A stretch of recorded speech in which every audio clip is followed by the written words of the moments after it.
जाफुंसारनायसिम थांगासिनो दङ। आङो बिजाथि सायख'जाखांनायनि उनाव जोंनि जिल्ला कमिटि बिजेपि, एजिपि आरो इउपिपिएल बेजों लोगोसे मण्डल बा ब्लक कमिटि आरो प्राइमारि आरो बुथ लेभेलनि जोंनि वार्कार कर्मकर्ता बिथांमोनजों आङो लोगो हमग्रोदों। गिबियावनो सिनायज्लायनाय मोनसे फोरबो आरो बेबायदिनो आङो बाक्सा जिल्ला, चिरां जिल्ला आरो क'क्राझार जिल्ला बेखौ कमप्लिट खालामबाय।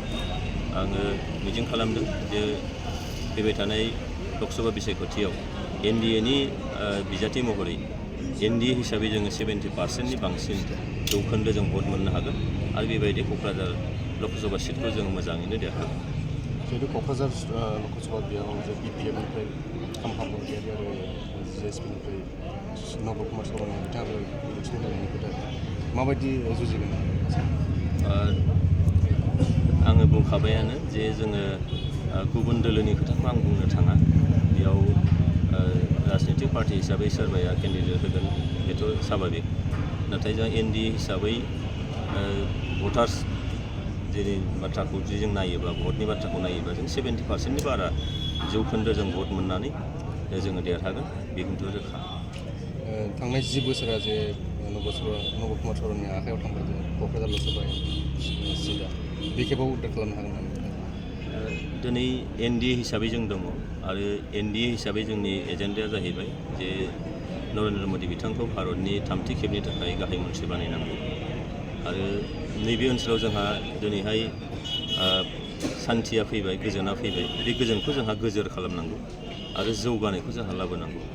दा बेखायनो सोरबा फैनायजों बेयाव बाथ्रा गैया, सोरबा बेयाव कन्टेस्ट खालामनायजों बाथ्रा गैया। जोंहा बेनोल' टारगेटआ जों 70%नि बांसिन जौखोन्दो भट शेयार मोननानै जोङो नैबे क'क्राझार सिटआव जों देरहागोन। जुदि नोंथाङा गमामायैनो देरहालांनायनि उनाव जुदि एमपि जायोब्ला नोंथांनि मावनो गोनां एमपि हिसाबै गोजोन थासारिखौ गोजोर खालामनाय आरो जौगालु हाबाफारि बे मोननै बाथ्रायानो दङ आरो बाखि एनडिए हिसाबै बा प्रमद बर' मानगोनां बिथां दैदेननाय नैबे ओनसोलनि हाबाफारि बेथ' दंखायोआनोसै। बेखौ लाफानानै निसय आवगायलांगोन। आसामाव एनडिए हिसाबै मोनबेसे सिट देरहागोन?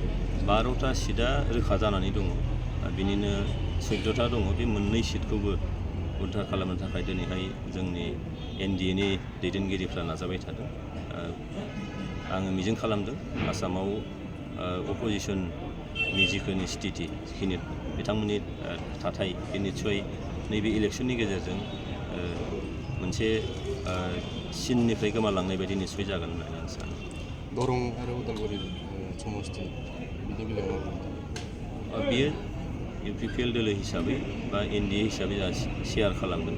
जेरैहाय एजिपि, बिजेपिआ ओरैहाय एनडिएनि केन्डिडेट हिसाबै ट्रेक्टरनि सावगारिजों भट खालामगोन। सानजाहा जा इउपिपिएलनिया एनडिएनि केन्डिडेट हिसाबै दैखांनाय बिजेपिनिफ्राय बिथांनो मा होनो फामि बिबाराव भट होगोन आरो बेबायदि आन्डारस्टेन्डिंजों दंलायो।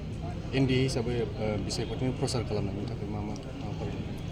बियो उननि पर्यायाव जागोन। जोंहा स्टियारिं कमिटि दङ, पार्टिनि दैदेनगिरिफोर दङ, बिथांमोना थिग खालामगोन आरो बेबायदि नोंथांमोना मिन्थिलांगोन लासै लासै।